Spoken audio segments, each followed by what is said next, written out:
Libro Emociones que matan, del médico Dan Colbert. Tema 7. La espiral descendente de la culpa y la vergüenza. Becky entró en mi oficina sintiéndose, según sus palabras, realmente terrible.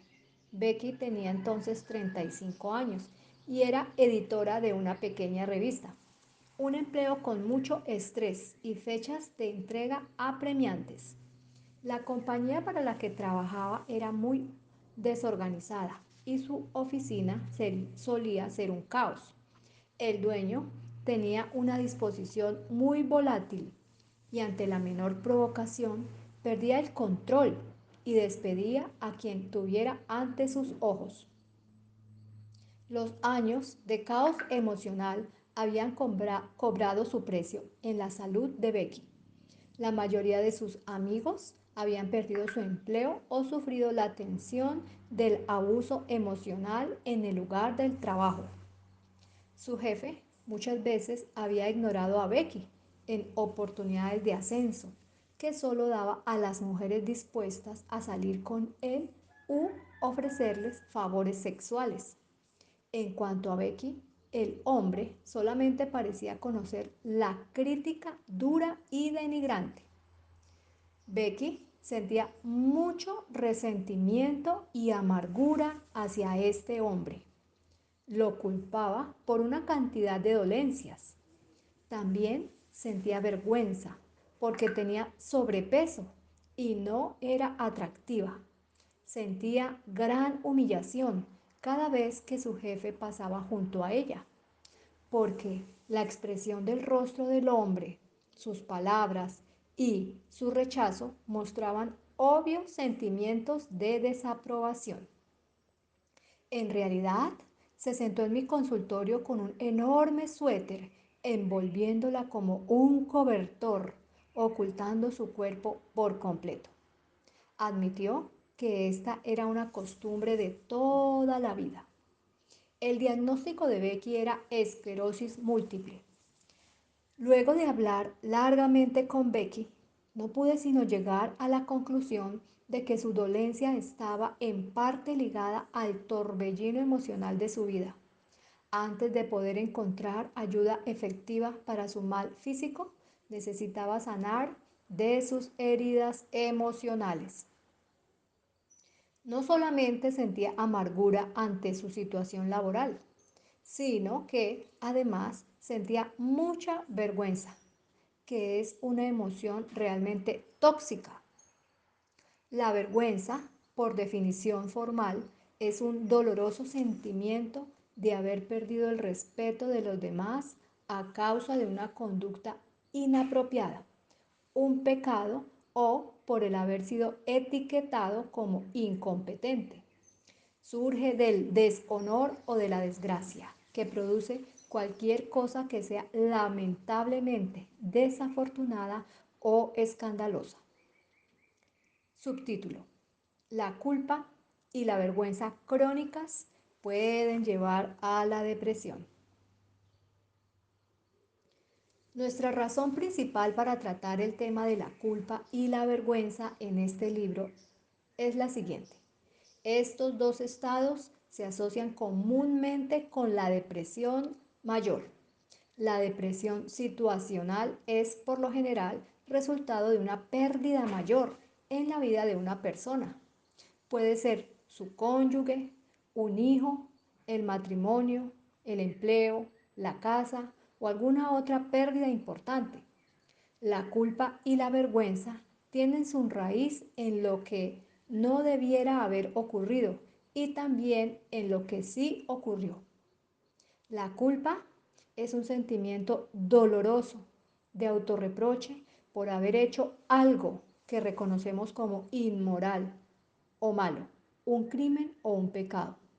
La vergüenza, por lo general, surge de lo que hizo otra persona, algo que la sociedad en general reconoce como inmoral, malo, crimen o pecado.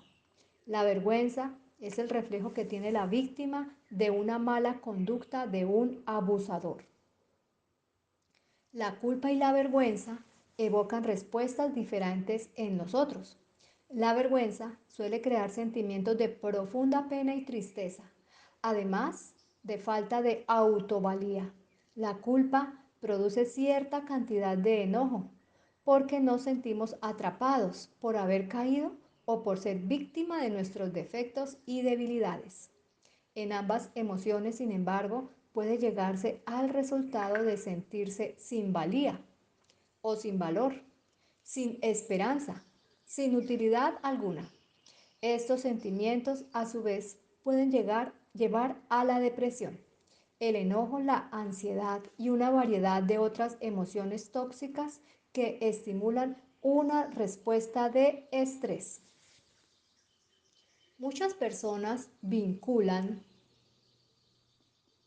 la vergüenza a recuerdos dolorosos de rechazos pasados, que producen sentimientos de desesperanza o indefensión o de autoestima extremadamente baja. Estos sentimientos pueden dar como resultado la depresión y en otros casos llevan a la ira, el resentimiento o el enojo. Tanto la culpa como la vergüenza crean un interminable círculo de pensamientos negativos. Estas emociones jamás llevarán a la libertad emocional, a la fuerza o a la salud física ni mental. Subtítulo: El gran peso de la culpa y la vergüenza. Las personas que sienten culpa y vergüenza suelen andar con la cabeza gacha o baja y los hombros encorvados. Dan la sensación de querer esconderse, como indicaba Becky con su suéter. Es una expresión instintiva de los seres humanos el querer ocultarnos si nos hallamos en una situación que pudiera causarnos vergüenza o culpa. Por ejemplo, no es común ver quien es arrestado que intente ver su rostro, que intente ocultar su rostro o dar la espalda al público o a la cámara de televisión del equipo de noticias. Adán y Eva sintieron mucha vergüenza en el jardín del Edén después de desobedecer a Dios e intentaron ocultarse de él. Se sintieron conscientes de sí mismos, desnudos y expuestos. Y lo mismo hace la vergüenza con nosotros. Nos deja sintiéndonos indignos de aprobación, conscientes de nosotros mismos, como si se hubiera expuesto a la luz nuestra falta de valor y valía. La vergüenza nos hace sentir que toda persona con quien nos encontramos sabe todo acerca de nosotros. Nos escudriña y nos critica, aunque con nuestra mente racional admitamos que la gran mayoría de las personas no nos conoce ni se interesa por nosotros. ¿Dónde aprendemos a sentir vergüenza? Lamentablemente, muchas personas lo aprenden cuando niños, y más triste aún es que los aprenden de sus padres, que los ridiculizan o humillan ante sus hermanos o pares. Un maestro, entrenador u otra figura de autoridad y hasta el bravucón de la escuela puede humillar y avergonzar a los niños. El abuso sexual y físico también pueden hacer que los niños crezcan sintiendo vergüenza. Las dificultades de aprendizaje, como la dislexia o el déficit de atención, pueden hacer que se etiquete a los niños como estúpidos, lentos, incapaces de aprender. Esto humilla a los niños y jóvenes y puede llevar a un sentimiento de vergüenza a largo plazo. Desafortunadamente, muchos de los niños que cargan con la vergüenza no se despojarán de ella en la adultez. Hay adultos que han internalizado la vergüenza a tal punto que temen a la intimidad y tienen problemas de compromiso en su relación matrimonial. Les cuesta llevar adelante un matrimonio o a veces pasan por diversos matrimonios y separaciones sin poder nunca ver su conducta, que es un sabotaje a sí mismos y está asociado con la vergüenza que cargan como un peso gigante o invisible muy dentro de sí. Los adultos que temen a la vergüenza suelen terminar soportando divorcios y amoríos, una interminable cantidad de empleos consecutivos y parecen también sabotear sus relaciones más cercanas. Su vergüenza les hace vagar en una especie de desierto de relaciones personales. Los reiterados fracasos, claro, solo agregan más vergüenza, fracaso, pena y sensación de poca valía o valor.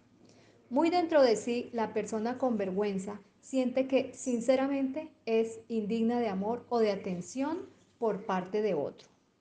La profunda depresión es lo que a menudo hallamos al final de este camino emocional.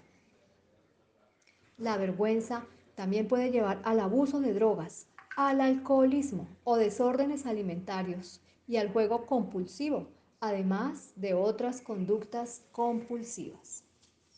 Subtítulo: ¿Culpa verdadera o falsa?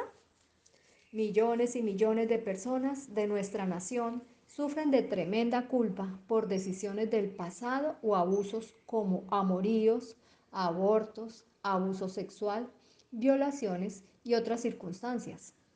Una mujer cargada de culpa vino a verme hace unos años porque sufría de fatiga crónica y severa fibromialgia. Durante mi examen a la paciente, me enteré de que había pasado por un divorcio unos 2 años antes de que comenzara los síntomas de la dolencia. Justamente antes del divorcio, Jane había descubierto que su esposo salía con su vecina, que además era la mejor amiga de Jane, y se enteró de una manera bastante inusual.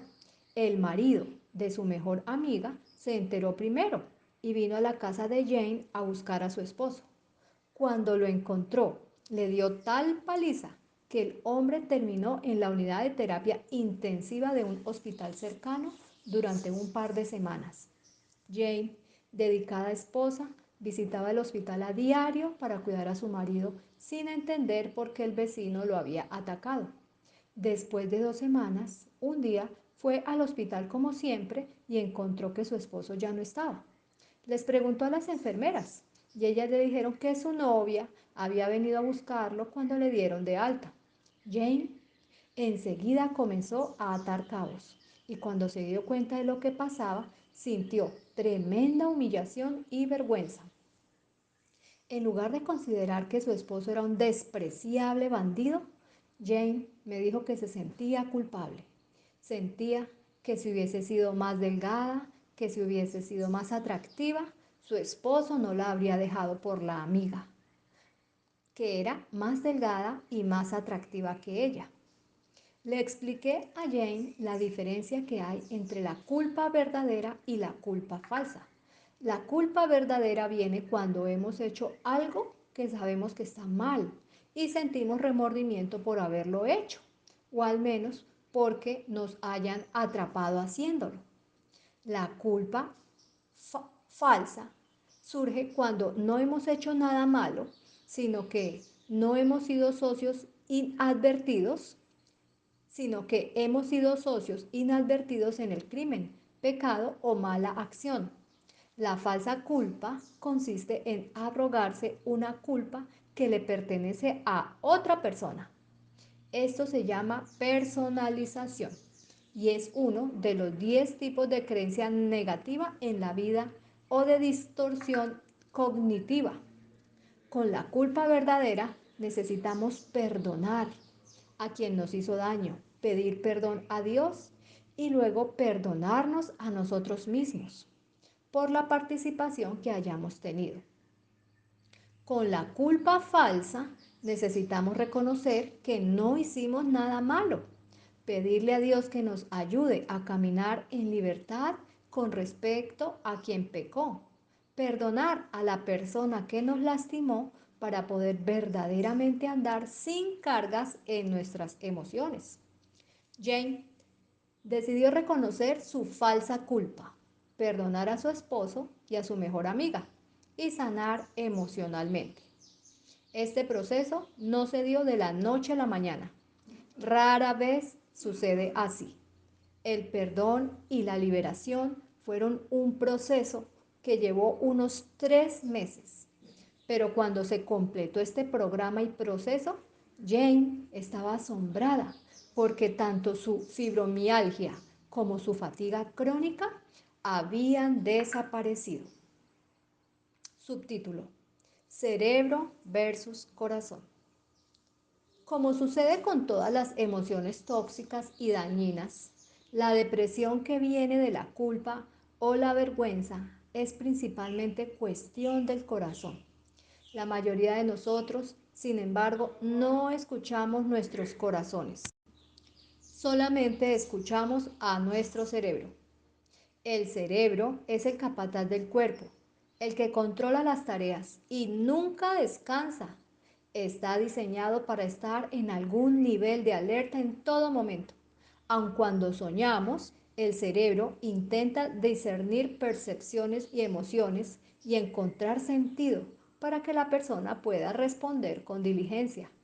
El cerebro es protector y territorial. El médico Paul Pearsall escribió: el cerebro no se distrae fácilmente de su letal alianza con el cuerpo. Compulsivamente se mantiene al pie del cañón intentando ganar la carrera humana. El autor Thomas More escribió sobre la palabra en latín vocatio, que significa hacer una pausa breve de las presiones de la vida cotidiana para maravillarse ante el hecho de estar vivo. Como el cerebro está programado principalmente para buscar el éxito y no la conexión que el corazón anhela, a duras penas tolera dichas vacaciones. Pearsall sostiene que el cerebro es tipo A, en tanto que el corazón evidencia conductas del tipo B. Es decir, que el cerebro siempre está apurado e incómodo con solo estar en un lugar. La conducta tipo A implica ser crítico, duro, cínico, echando culpas, controlador y negándose a perdonar. Esa es la conducta que se vincula dramáticamente a la enfermedad. Por otra parte, la conducta tipo B del corazón es gentil, relajada, busca relaciones e intimidad duraderas. El cerebro pareciera en cambio que quiere una explosión en términos de Pearsall. No es como el corazón, que quiere un vínculo. El cerebro cree en yo, mí, mío, según Pearsall. Es un pesimista natural. El psicólogo Mihaly sostiene que el cerebro tiene tendencias hacia el pesimismo, porque nuestros ancestros se veían obligados a estar siempre listos para defenderse contra los predadores hostiles. Cuando el cerebro va en el asiento del conductor, el corazón, alma, sede de las emociones, puede sentirse abusado, herido, explotado y terminar lleno de dolor y pena. El corazón lleno de pena está estresado y a menudo deprimido. Pearsall también ha escrito: cuando el cerebro ha abusado del corazón con su código cínico y fatal de autopreservación por sobre todos los demás, llevando el corazón más allá de sus límites fisiológicos, puede agotar su propio sistema de soporte vital. El corazón es el músculo más poderoso en el cuerpo humano, pero aún así puede disentir y sentir la presión y la ruptura de las presiones que le aplican un cerebro estresado y que estresa. Cuando no escuchamos ni prestamos atención a lo que nuestro corazón está intentando decir y solamente escuchamos nuestro cerebro, sufrimos las peligrosas consecuencias del síndrome del corazón descuidado y efectos sobre una salud causada por el abuso, la explotación y abandono del aspecto sensible de lo que somos. Vivir en un mundo que cada vez tiene menos corazón solamente logra atacarlo más y más. Y aún así, si nos sintonizamos con nuestro corazón, comenzamos a sentir al niño que llevamos dentro, ese interior que es más sensible, que tiene la capacidad de enseñarnos el gozo de estar vivo. Subtítulo: la importancia del corazón. ¿Cómo podemos aprender a escuchar lo bueno de nuestro corazón? Muchos médicos que conozco le preguntan a sus pacientes: ¿cómo se siente? Esta es también la pregunta no verbalizada de muchos de nosotros que enfrentamos cada mañana. ¿Cómo me siento hoy? Para estar al tanto de nuestros propios estados emocionales, sin embargo, tenemos que preguntarnos, ¿cómo hago sentir a los demás?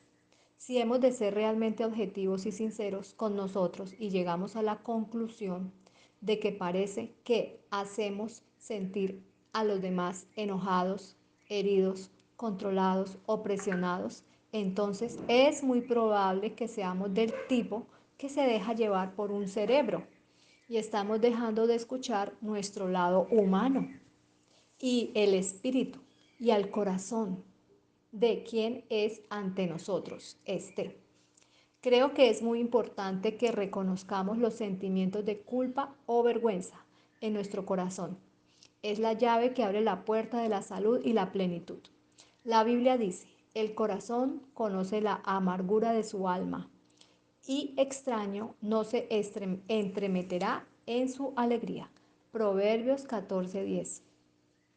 El dolor, las desilusiones, las esperanzas postergadas y los sueños rotos de su vida están todos escondidos en lo más profundo de su corazón.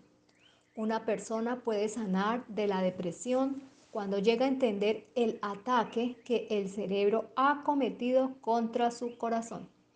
Primero, ha de entender que el corazón humano realmente sí entiende la profundidad de su propio sufrimiento. En última instancia, no hace falta que otra persona nos diga cómo nos sentimos. Ya lo sabemos. Sabemos que las emociones que tenemos guardados en lo más profundo, quizás no las sepamos acceder a ellas, pero ahí están. El objetivo será aprender a reconocer lo que está intentando decir nuestro corazón. Para entender la profundidad de nuestras propias heridas necesitamos conocer el lenguaje de nuestro corazón. Un sobreviviente de cáncer explicó una vez cómo su corazón le hablaba con mensajes muy suaves. Creía que se habría salvado de mucha agonía física si hubiera aprendido, dijo, a escuchar temprano a su corazón. A través de mi cáncer aprendí que cuando el corazón habla, lo hace como el niño tímido que intenta llamar la atención de su madre ocupada tironeándole la falda, como el llanto de un bebé frustrado que intenta expresar su necesidad sin palabras. Mi corazón lloraba en un lenguaje primitivo que solo se puede entender cuando permitimos que el corazón entre en diálogo constante entre el cerebro y el cuerpo. Nuestro corazón tiene un modo delicado para llamarnos la atención y para oírlo tenemos que concentrarnos en nuestro pecho y no en nuestra cabeza. Cuando un bebé recién nacido le sonríe por primera vez, cuando la persona a quien ama le manda una linda tarjeta, cuando su hijo adolescente la abraza y le dice te amo, ¿cómo se siente? En el corazón. A menudo nos llevamos las manos al corazón cuando sentimos especialmente amor, halagados, aceptados o sobrecogidos ante la generosidad de alguien. Y de manera similar, cuando nos sentimos heridos, también sentimos esa herida en el corazón. Subtítulo. La buena noticia. La buena noticia es que los corazones rotos pueden sanar. Podemos aprender a atesorar, nutrir y proteger esta parte tan preciosa y sensible de nuestro ser. Linda, cuya historia compartimos con ustedes en el capítulo previo sobre la depresión, pudo recuperarse de su fibromialgia, perder peso y liberarse de la terrible atadura de la depresión y la culpa. Lo hizo reconociendo ante todo que podía cambiar los procesos de pensamiento dañinos que habían terminado lastimándola y causando su depresión. Aprendió a conectarse con su corazón y a aislar esos profundos sentimientos reprimidos durante tanto tiempo. Debía mantenerlos aislados. También aprendió a tener esperanza, a creer en la siempre presente posibilidad del amor, el aprecio, el gozo, la paz y la dignidad humana en el corazón de toda persona. Lo que sucedió en el corazón de Linda y con todo su ser también puede pasarle a usted. La buena noticia para los que sufren de culpa o vergüenza es esta. Jesús murió en la cruz para quitar la mancha de la culpa y la vergüenza de nuestras vidas. Le aliento a recibir su misericordioso, generoso regalo de perdón y libertad de estas emociones tóxicas. Luego, perdónese y siga adelante con su vida. Continuará.